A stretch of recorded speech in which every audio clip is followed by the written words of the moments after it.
And we've been saying that if you like, the process of loosening the shoe or loosening the sandal is going to be a sandal with straps is absolutely critical somehow to the process of halitza, of refusing to the process by which a woman refuses to become married to her brother-in-law.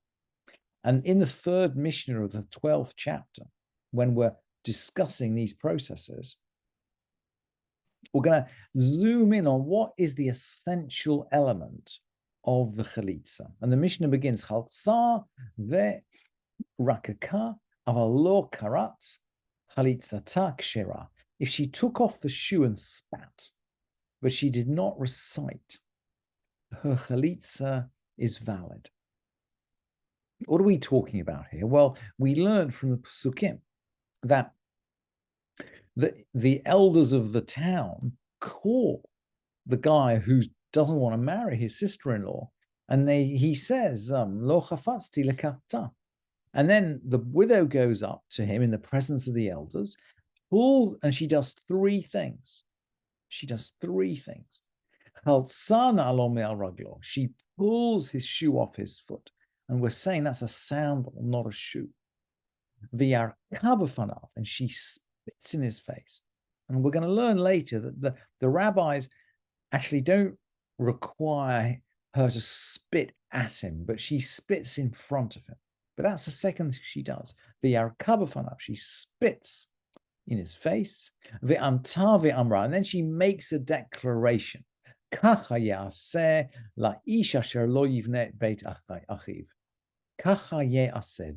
shall be done. La'ish, to the man. Asher lo yivne et beit achiv. So she does three things. She pulls, she spits, and she recites, and she declares. So the Mishnah is going to now ask, the Mishnah is asking, well, what is crucial here? So let's go back now to the Mishnah. So if she takes off the shoe and spits, but she doesn't recite the declaration, the halitza is still valid.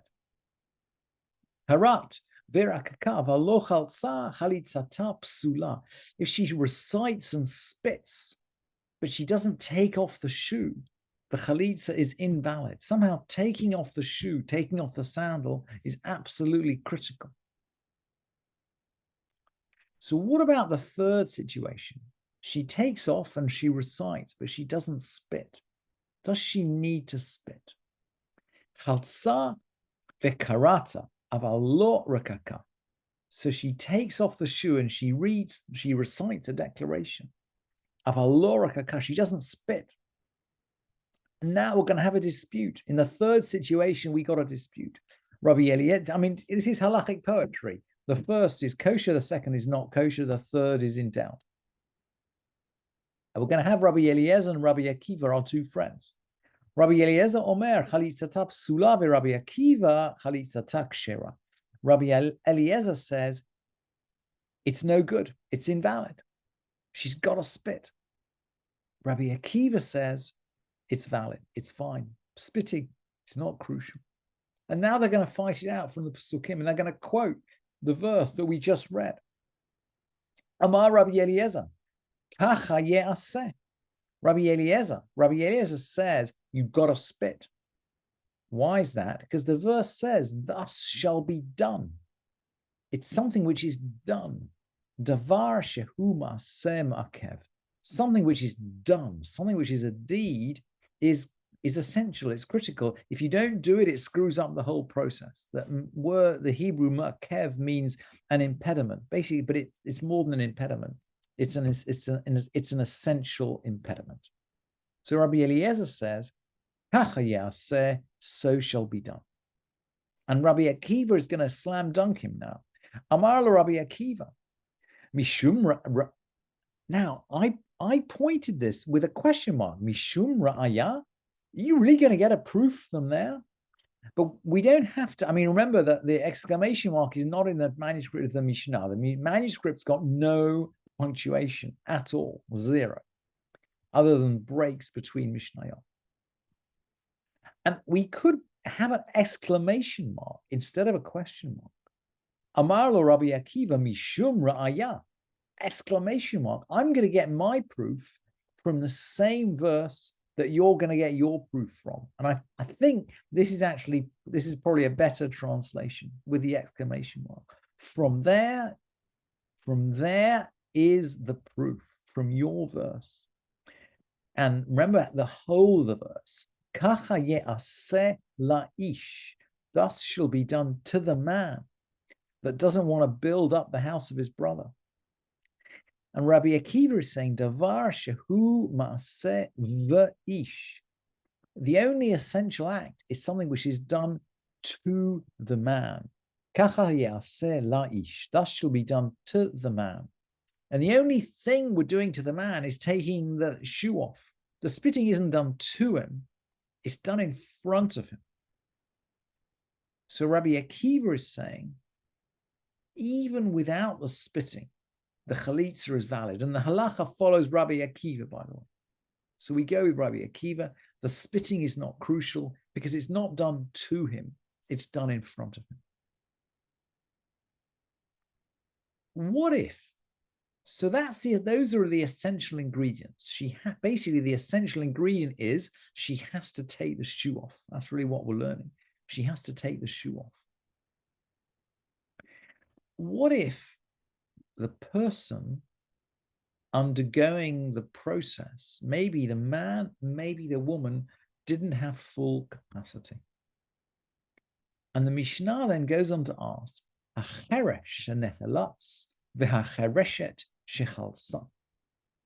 deaf man who submitted to halitza, or a deaf woman performing halitza, or a minor, maybe the halitza was performed on a minor. Chalitzata psula. The halitza is invalid. It doesn't work.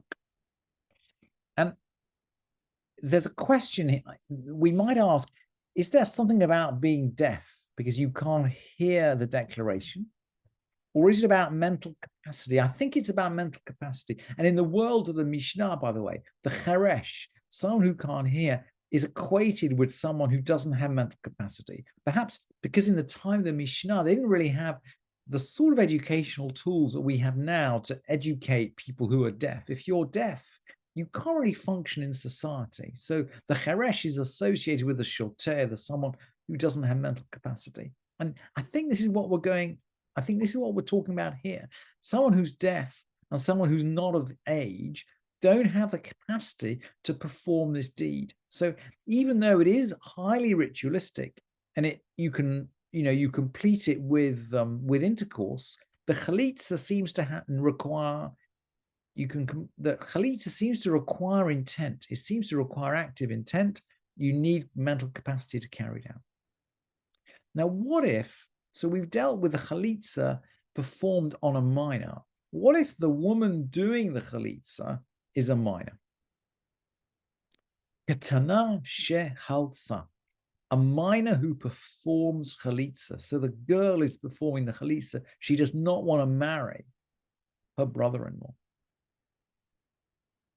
Tachalotz misha tagdil. She should perform chalitza again when she becomes of age. So it's as if we do accept her chalitza as a kind of a temporary measure, and it seems to break her bond to the Yabam. But she doesn't have capacity either, and she has to do it again when she comes of age. And it's very interesting that we are relying on the mental capacity of the woman as well as of the man here. As we learned up top, Hachareshet Shechalza, the deaf woman who performed chalitza, she has the same status as a deaf man who performed chalitza. So Tachalotz Misha Tagdil, she does the chalitza again when she comes of age. Ve'im lo chalza chalitzata psula. If she doesn't do it again, her chalitza is void. It's invalid. Chalitza requires intention and capacity, both from the man and from the woman. They both need to be over the age of majority. They both require intent.